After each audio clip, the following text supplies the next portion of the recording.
everyone. Good afternoon. This is Natalie Tejeda. We are live here in the Fox 5 Atlanta Digital Center, and you're watching video right now of a memorial that is taking place over in Marietta for a fallen Marine from yesterday's attacks in the Chattanooga area. We are currently waiting for a press conference to be taking place that is going to be in the Chattanooga area to be briefed today at 3 p.m. Eastern Time, and we're still waiting for that to happen, but we'll be going back to the memorial as it takes place as well. And let me give you another real quick look right there at the memorial as we wait for that press conference to take place. And again, you can see preparations are taking place for that memorial, and we'll be going and listening in back and forth off and on. And let me go ahead and as they're kind of getting those preparations taking place, let me go ahead and let you listen in just a little bit. All right, there's just been a little bit of a change in the speaking order, so we added one person, so let's go back over it again, particularly for those of you who may not have been in here. Speaking first is Bill Killian, United States Attorney for the Eastern District of Tennessee. It's Billkillain. The next person speaking, and this is where the change comes in, is Captain Ty, T-Y, Balzer, B-A-L-Z-E-R. He's with the United States Marine Corps. Next, Captain Ty, T-Y, B-A-L-Z-E-R, Ty Balzer. He's with the United States Marine Corps. He didn't say. So, speaking next is Chief Fred Fletcher, common spelling F-R-E-D-F-L-E-T-C-H-E-R. He's the chief of the Chattanooga Police Department. And as you can hear, they're making preparations and kind of going through the list of order as to the people who will be speaking at today's press conference here in Chattanooga in regards to the detailed update as to yesterday's shooting that took the life of 4 Marine soldiers, as well as the life of the shooter, as well as injuring several others, 3 other soldiers, together Marines, as well as a Navy female member at the Naval Reserve Station. So we'll be going ahead and listening in as they're kind of making preparations for this press conference in the Chattanooga area. It's expected to start right about at this time, right at the 3 o'clock time frame. They're running about 5 minutes behind, but we'll go ahead and continue to let you listen in right here at the Fox 5 Atlanta live desk right here on Fox 5. I'll go ahead and let you listen in. It keeps a little bit of an order, and it also actually allows us to write down your questions and follow up on them, should we be able to. So if you could do that. There's also, I'm told, a microphone here, so that would help us here too. And we're going to try to get our speakers to repeat the questions as well to make that a little smoother. I think that's it. Anybody have any questions out here? No, we'll try to do a little Q&A. You know, as you know, this is an ongoing case, but we'll do the best that we can to answer any of your questions. So I will be back out. Just consider this your 5-minute warning, and I'll be back in 5 minutes. Thanks. As you heard, there's going to be about another 5 minutes until the press conference actually happens. And in the meantime, we're also waiting for a memorial to start over in Marietta for one of those fallen Marines. We have learned that he was, in fact, a local here in the Marietta area. And so we're going to go ahead and take a quick look over in that area as well, as a press conference is going underway in that area as well. We'll go ahead and let you listen in there.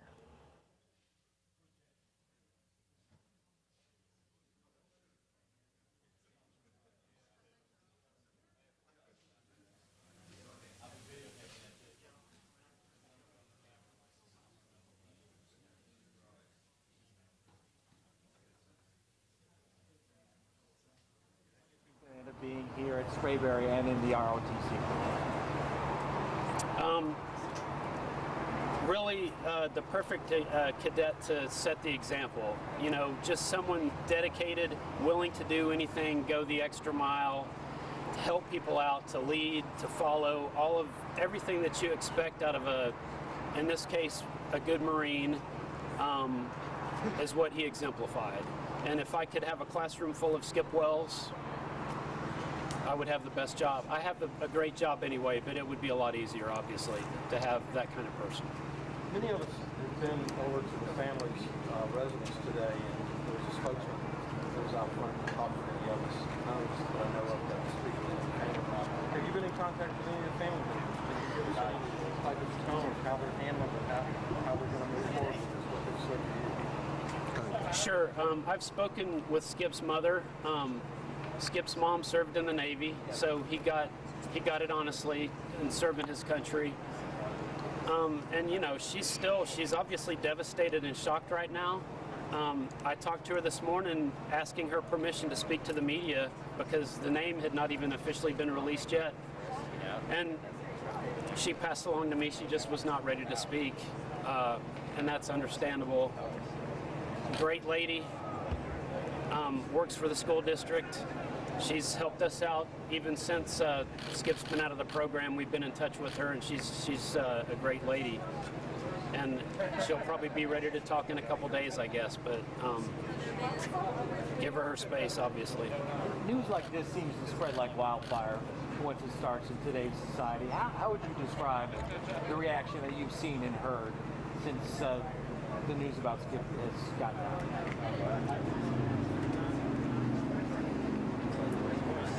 Like I said, I just had a few words with her on the phone today, and I could hear phones blowing up in the background at her house, and I felt sorry for her because I know she's getting barraged right now with this kind of thing, and I just, you know, when a family member or family members are going through this kind of thing, they just kind of need some solace, some time to take it in and reflect, obviously, and then, you know, they'll be ready when the time comes to make comment. I'm sure you as well, though, have gotten a lot of response as well. How would you describe the tone and nature of that? People shocked or sad? Of course, it's just been disbelief. This is the kind of thing that you don't necessarily expect when somebody goes overseas in harm's way, but you know that it's a possibility, and so you're kind of prepared for that. But when an armed service member dies in this fashion,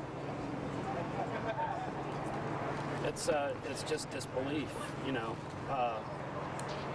I don't know what else to say. It's the same thing everybody's been saying. It's right here in our backyard. It's Chattanooga, Tennessee, and who is safe when this kind of thing goes on?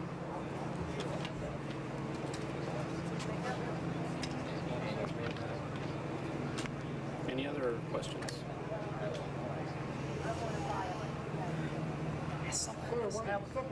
Yes. Spell your name, please. It's Wonders. I know that's hard to believe, but that's for real. Dennis Wonders, retired lieutenant commander. Okay, one question for Dennis. one question. I think you said it earlier. Military, we train for war. We prepare to go to any conflict. But we back in inland. We're back in the States. How do we physically, mentally prepare for something like this? You know, I'm sure a lot of what's going on and a lot of reason why this has been hush is the powers that be are trying to investigate this thing as extensively as they can. And, you know, I have a feeling that our reserve centers and bases are going to amp up security for this reason. If military members are going to become targets when they're doing things in this type of environment, they're going to have to be protected, obviously. So I'm sure all that's in work. And, you know, this is kind of the first time this has happened. So similar to 9/11, you saw what the sweeping changes were after that. So there'll probably be some changes after this. And I have a question, but if you could someone over there. What are you telling all of your high school students? How are they? Thank you for coming. I'm joined here today by the sheriff, the mayors, the district attorney locally. And we are going to be and joining other that press statewide conference again. Homeland We're going to be Security skipping officials. away from Dennis Wonders, who was talking about Skip First of Wells, all, a member of the ROTC, my to join the heartfelt press conference condolences en to route the 4 in Marines who were Chattanooga. killed yesterday. I'm joined on the stage by Captain Jason Balzer of the United States Marine Corps. Next to him, Chief Fred Fletcher, Chief of Police of Chattanooga Police Department. Next to him, Steve Gerardo, Special Agent in charge of the Alcohol, Tobacco, Firearms, and Explosives.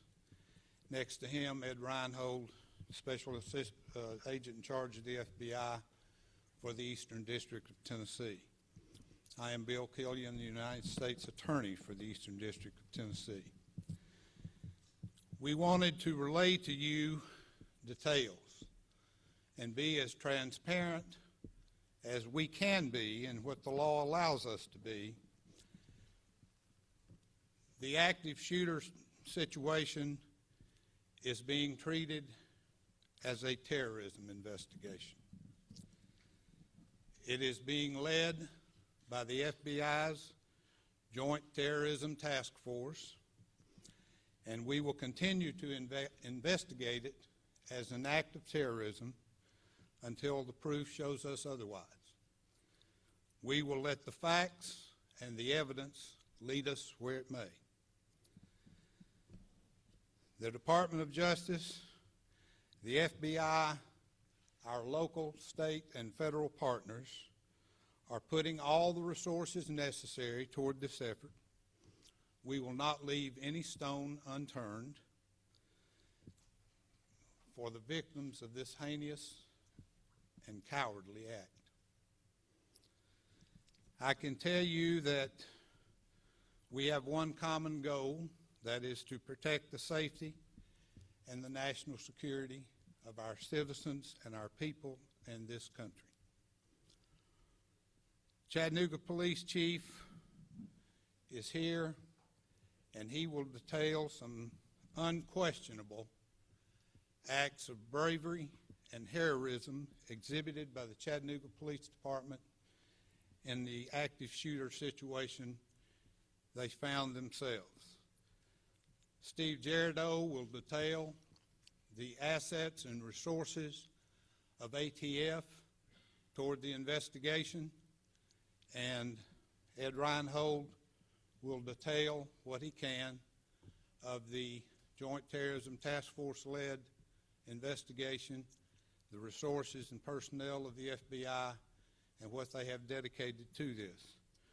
At that point, we will answer any questions that you have if we can answer them, and I want to thank you in advance for understanding that we can't answer all questions and are prohibited from actually answering some.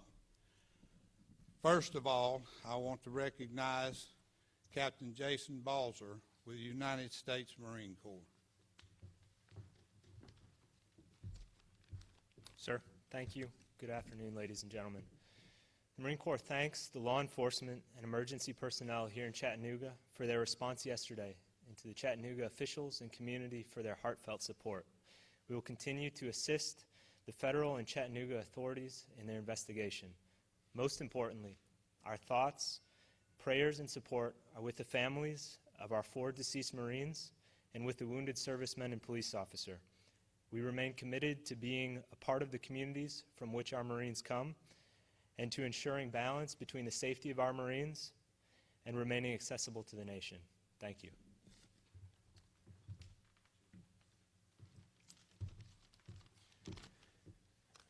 My heart and the hearts of the Chattanooga Police Department go out to the U.S. Marine Corps and the families of their victims. For myself and the Chattanooga Police Department, we offer our condolences, and we say Semper Fi. I have the distinct privilege to talk to you all about the bravery of police officers, the bravery of Chattanooga police officers today, so please indulge me. Yesterday, Chattanooga police officers stood ready to place themselves between harm and the community just like they do every day. When the call came out of a gunman, police officers immediately responded and began searching for this cowardly and brutal person. Yesterday was a breathtaking example of that everyday courage, that everyday bravery that can all too often be taken for granted. Immediately after those reports of gunfire, officers began searching and located the gunman driving down the highway. Chattanooga police officers immediately began following and chasing that vehicle between the first and second locations. Eventually, officers encountered the suspect at the second location. That suspect soon made his intent, his cowardly, homicidal intent, clear. Officers of the Chattanooga Police Department did not hesitate. They engaged that person, that gunman, immediately, aggressively, with the sole intent of making sure that he harmed as few community members as possible. That assailant, that gunman, struck one Chattanooga police officer with gunfire. As he went down, his teammates who were responding equally as aggressively came to his aid. They put their hands on him, dragged him from under the gunfire, and bravely returned fire to ensure that he was safe and the gunman remained engaged. Officers continued to return fire and engage the suspect, even as officers from around the city began responding. Members of my executive staff rushed out of police headquarters to the scene while the incident was unfolding. Officers sitting at home threw on their uniforms, rushed out the door, came to the scene to aid their community and aid their fellow officers. As I've had a chance to talk to the officers as we debrief them, they recount their training, their mentorship, but most importantly, their commitment to serve this community. They are all thankful for each other and the privilege to serve this community. Officers stand willing to risk their own lives for others. They did the day before yesterday, they did yesterday with breathtaking clarity, and they do today and tomorrow. There is absolutely no doubt in my mind that Chattanooga police officers prevented loss of life yesterday. Chattanooga police officers proved themselves in every sense of the word heroes. They are my heroes. I have never been prouder to be a police officer than I was yesterday and today. I am extremely proud to be a Chattanooga police officer. Today as yesterday, Chattanooga police officers stand ready, day and night, to face down evil, to face down violence, and to do it on behalf of their beloved Chattanooga.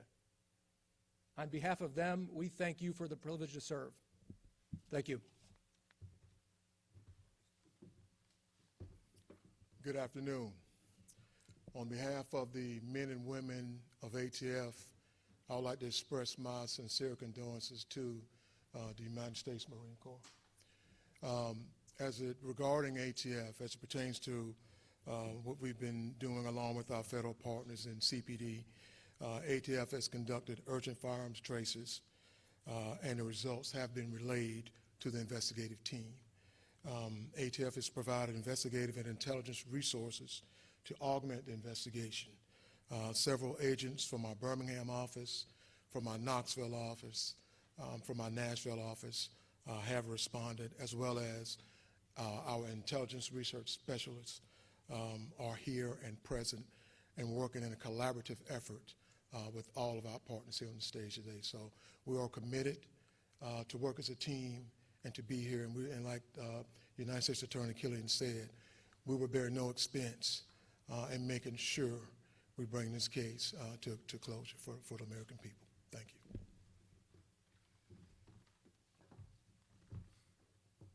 Good afternoon. Welcome back. First, on behalf of the FBI, the Director of the FBI, and all the men and women who serve in the FBI, and our law enforcement partners, I too want to extend our deepest sympathies to not only the United States Marine Corps, but to the families of those who lost their loved ones in yesterday's horrific shootings. It is difficult to find the words to express just how sorry we are at your loss. Now I'd like to provide you with a quick update since our last press conference late yesterday evening. This matter continues to be investigated as an act of terrorism by the FBI's Knoxville Joint Terrorism Task Force, along with the Chattanooga Police Department and our other federal, state, and local partners. Because the investigation is still in its early stages, it would be premature to speculate on exactly why the shooter did what he did.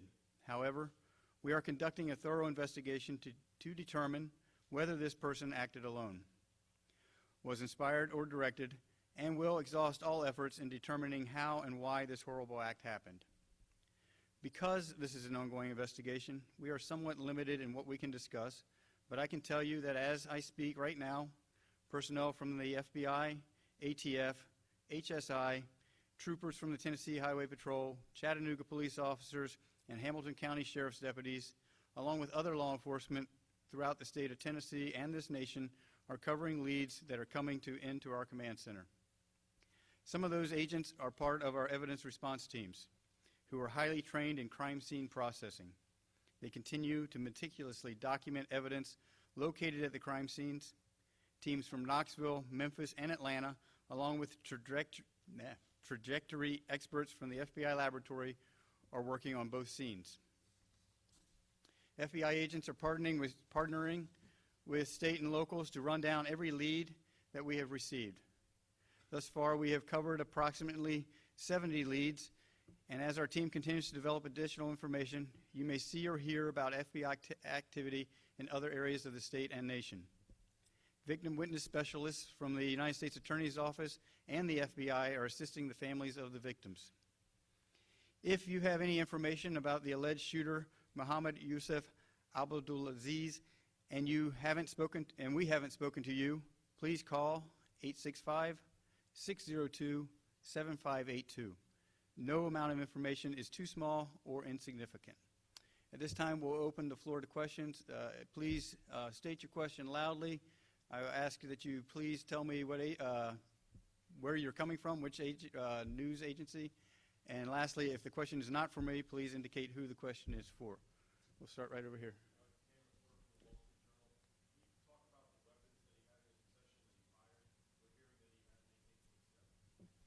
Okay, I'm not going to go into specifics about what type of weapons he had. I will tell you that he did have at least 2 long guns, which would be considered rifles or shotguns, and he did have one handgun that we're aware of.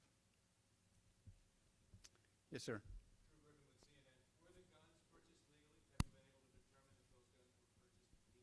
Again, we are continuing to explore those possibilities. Some of the weapons were purchased legally, and some of them may not have been. We will examine that. Thank you. Yes, ma'am.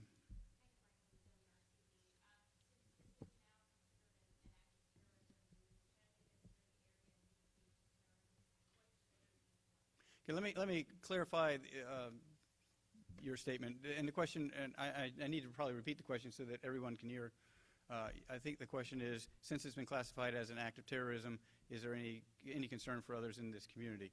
First off, we have not classified it as an act of terrorism. Let me be perfectly clear. What we have decided, or what we have determined, that we will treat it as an act of terrorism until it is determined one way or the other as to whether it was an act of terrorism or some other type of criminal event. At this time, we do not believe that anyone else is in danger in the Chattanooga community. Again, we continue to explore all options as far as other individuals who may or may not be involved. However, at this point, we do not believe there's an imminent threat to anyone in the Chattanooga or area. Yes, sir.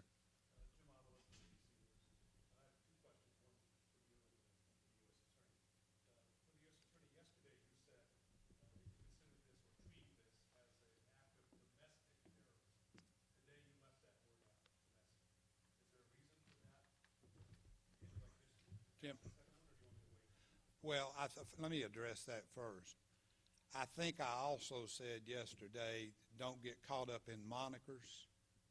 This is an investigation of terrorism. The investigations of terrorism are at an intense and higher level than a normal criminal investigation. And so if you investigate it as terrorism and it ends up being a simple criminal act, then you've done more extensive investigation than you needed to. If you investigate it as a criminal act and it becomes terrorism, you may have neglected to perform some investigation. We're investigating it at the highest level of investigation. And I wouldn't get caught up in monikers about whether it's domestic, international, this, that. It's a terrorism investigation.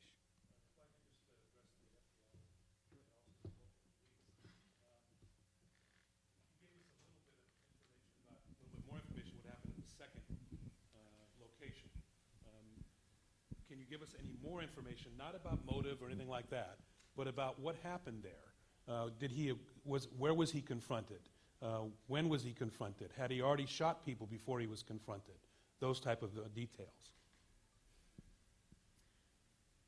We are still trying to figure all of that out, to be honest with you. We are just beginning to process that scene. We brought in a lot of special equipment in order to process it thoroughly. We have to look at trajectory, we have to look at shell casings, we have to look at impact of where the rounds went. So it is our belief that shortly after he arrived, he was engaged by Chattanooga police officers.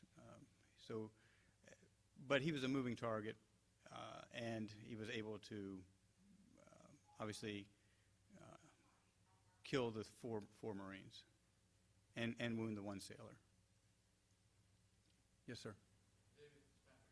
Following up on Jim's question, where was the suspect finally cornered, and where was the suspect finally cornered? In the park outside that building, and where exactly were the Marines slain? Inside the facility, in the parking lot outside, you see the car rammed into a green fence.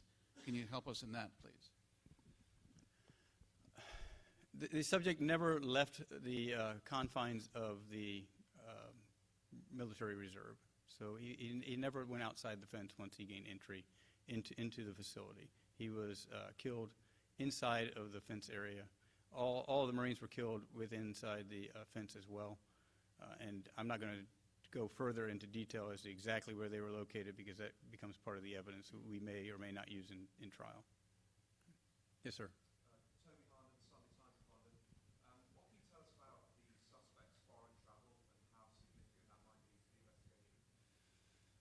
Well, obviously, we're looking at any foreign travel that he may have performed. We do know that he has traveled outside of the United States. We are exploring all travel that he has done, and we have asked our intelligence partners throughout the world to provide us with any information they may have concerning his travel and/or activities while overseas. I'm not going to go into great detail as to exactly where he's traveled in an attempt not to hinder our partners overseas from being able to conduct their portion of the investigation. Yes, ma'am.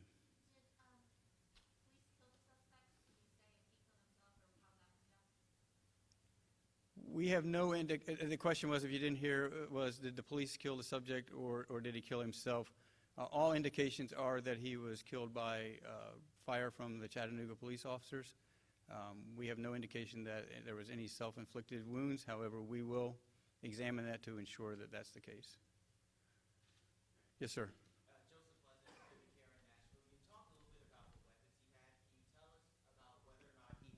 Body armor or protective gear on his person while he engaged the police officers? Yes, I can tell you, and the question was he wearing body armor? The answer to that is no, he was not wearing body armor.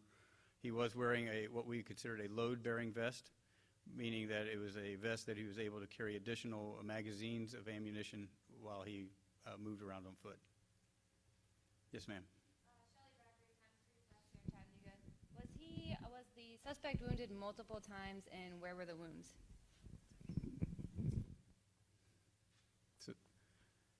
Again, we have not completed an autopsy on the individual, so I don't want to speculate as to when and where he was hit. Obviously, there were sufficient injuries to him to eliminate the threat to the other service members and personnel in the area. Yes, sir. Jeremy Redmond with the Atlanta Journal-Constitution. To what extent is his use of social media, his writing on blogs, something that you're looking at as part of your investigation? The question is, and I know it's kind of hard with that microphone, it kind of went in and out on me, but let me make sure I got the question right. And that is, are we exploring his use of social media? It's particularly his blog writing. Blogging or whatever. Yeah. We will look at every possible aspect to include his use of social media. We obviously want to know what his thoughts were and or who else he was associating with at the time. Yes, ma'am. Yes.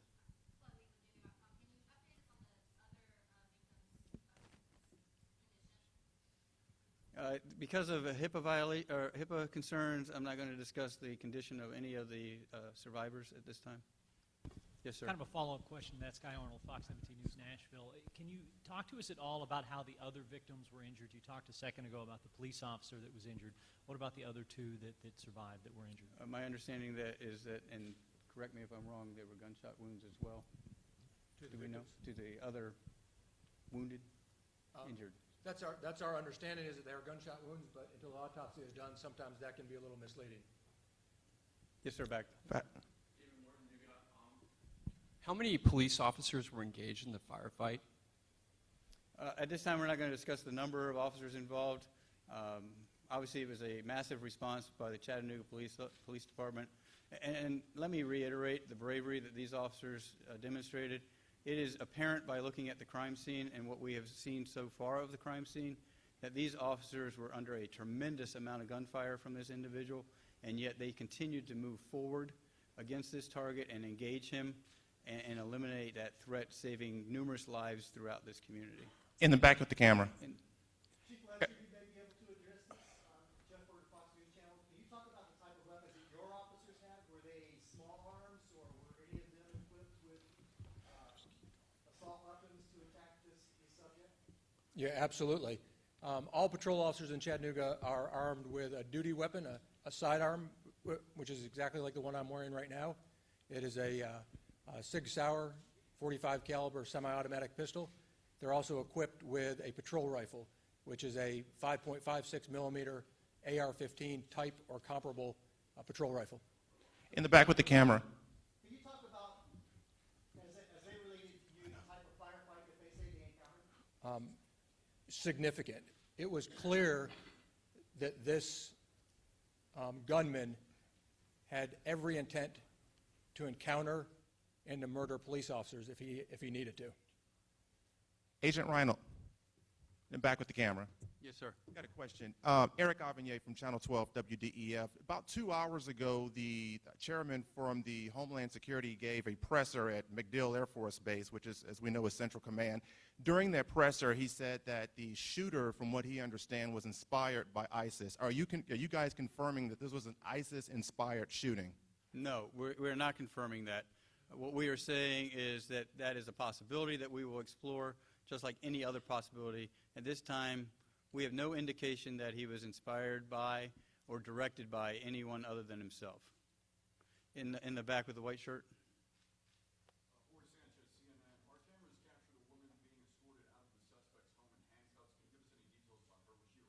She was not arrested. The individual escorted out of the home as a matter of precaution is handcuffed. We do that whenever we make entry into a location and, for officer safety. Once it was determined that the scene was secure and she was not a threat, then she was unhandcuffed and taken care of. All the way in the back with the white shirt.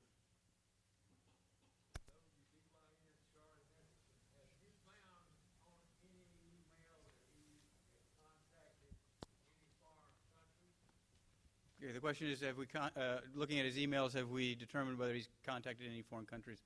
I'm not going to go into details as to what we have found or what we have not found as far as evidence goes. That would be considered evidence, so I'm not in a position to answer that at this time. I will say we are exploring all possibilities to include any contacts overseas.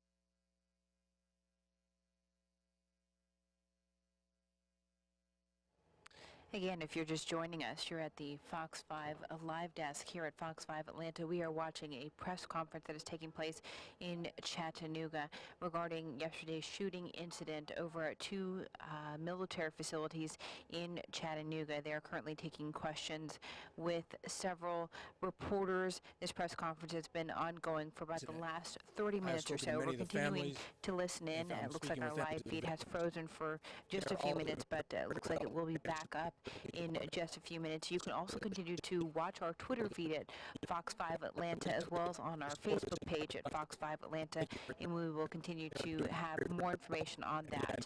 But as soon as that does get back up and running, we will make sure to get that information for you as Thanks, soon everybody. That'll as conclude the press possible. conference for But today. it looks like That's the only that press conference we do have planned, is continuing to finish actually up, until Monday. but We we will hope to continue to set, watch it send and out, let you know as updates soon as over the it weekend. does get up and moving. But it looks like they're continuing to take questions from the media, but it looks like that press conference is just about to finish up. But we're going to go ahead and continue to see that they're continuing to answer a few more questions, but it looks like our signal is just about finished. As always, you can follow us on Twitter at Fox 5 Atlanta, on our Facebook page at Fox 5 Atlanta, and on our website, as well as on our app for streaming video. And as always, thank you so much for watching this Twitter stream, as well as this live feed of this press conference coming from Chattanooga. I'm Natalie Tejeda. Thank you so much for watching, and we will always continue to update you throughout the day. Thank you.